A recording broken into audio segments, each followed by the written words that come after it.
Infecções virais são produzidas por micro-organismo de estrutura simples, denominado vírus, com tamanho menor de que um fungo ou uma bactéria, e necessitam de uma célula viva para se reproduzirem. A maioria das infecções virais são subclínicas, ou seja, com pouca sintomatologia. Essa manifestação clínica depende de vários fatores, dentre eles a virulência do vírus e a sensibilidade do paciente. O termo virose, muito utilizado atualmente, é o nome genérico dado a qualquer infecção por vírus. Por haver inúmeros tipos de vírus, é difícil identificar a responsável da infecção. Nas infecções bacterianas, existe a facilidade de se colher a cultura e, posteriormente, saber qual bactéria está causando a infecção. Já nas infecções virais, essa identificação não faz parte da rotina, sendo necessário um laboratório especializado para análise. E como a maioria das infecções virais é benigna, desaparece em poucos dias. Assim, o investimento nessa identificação não é tão priorizado. A maior parte das infecções virais são benignas e têm origem de duas famílias de vírus: a dos adenovírus, que causam resfriados, conjuntivites e infecções respiratórias em geral, e a dos enterovírus, responsável pelas infecções intestinais, lesões na pele e até mesmo meningites. Muitas pessoas confundem gripe com resfriado comum. No resfriado comum, o quadro clínico é local, nariz e garganta. O início dos sintomas é gradual e a febre não está tão presente no corpo do paciente. Os sintomas geralmente são coriza e congestão nasal, sendo uma recuperação mais rápida. Diferente do resfriado, a gripe causada pelo vírus influenza se apresenta pelo quadro clínico sistêmico, no corpo todo. O início dos sintomas é abrupto, a febre é ausentemente alta. Os sintomas são calafrios, tosse, dor muscular, queda de estado geral, sendo a recuperação mais lenta. Nem gripe, muito menos resfriado, é tratado com antibióticos. Na dúvida, é melhor procurar o auxílio médico do que a automedicação. Há sinais de alerta que podem ajudar na hora de decidir procurar um médico.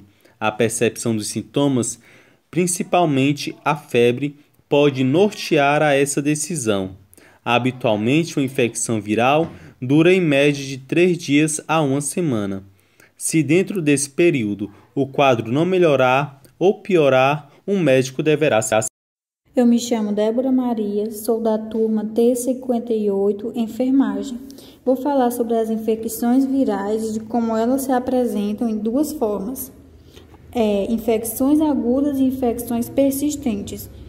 O termo infecção aguda indica a produção rápida de vírus, seguida da resolução e eliminação rápida da infecção pelo hospedeiro. Ao contrário das infecções agudas, as infecções persistentes não são eliminadas rapidamente e as partículas virais ou produtos virais continuam a ser produzidos por longos períodos.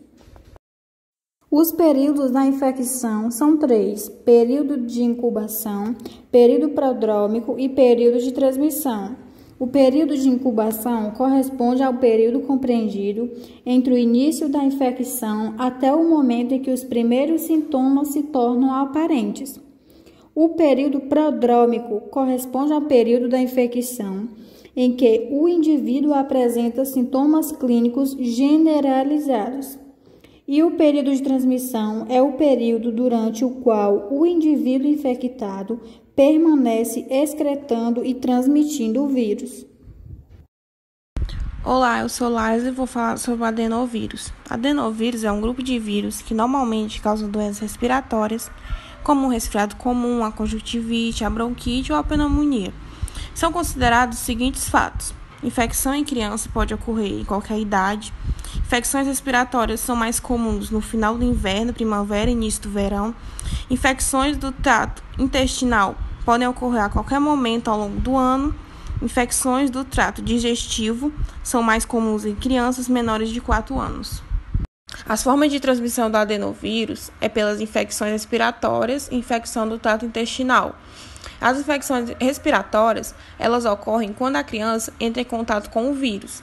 Esse vírus, ele pode sobreviver por horas em objetos inanimados, como maçanetas e brinquedos. Infecções do trato intestinal geralmente ocorrem por contato fecal-oral, geralmente ocorre quando não se lava bem as mãos ou com a ingestão de alimentos ou água contaminados.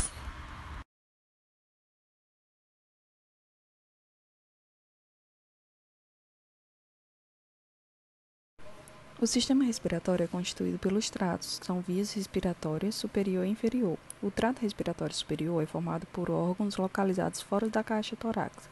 Nariz externo, cavidade nasal, faringe, laringe e parte superior da traqueia. A principal causa de infecções do trato respiratório são os vírus, cerca de 90% dos casos, mas também podem ser causados por bactérias e outros micro-organismos. O trato respiratório inferior consiste em órgãos localizados na cavidade torácica, parte inferior da traqueia, brônquios, bronquíolos, alvéolos e pulmões. As camadas das pleuras e os músculos que formam a cavidade torácica também fazem parte do trato respiratório inferior. As infecções agudas das vias respiratórias inferiores incluem a pneumonia, infecções de alvéolos pulmonares, bem como infecções que afetam as vias respiratórias. Conjuntivite é a inflamação da conjuntiva, membrana transparente e fina que reveste a parte da frente do globo ocular e o interior das pálpebras. Em geral, ataca os dois olhos, podem durar de 1 semana a 15 dias e não costuma deixar sequelas.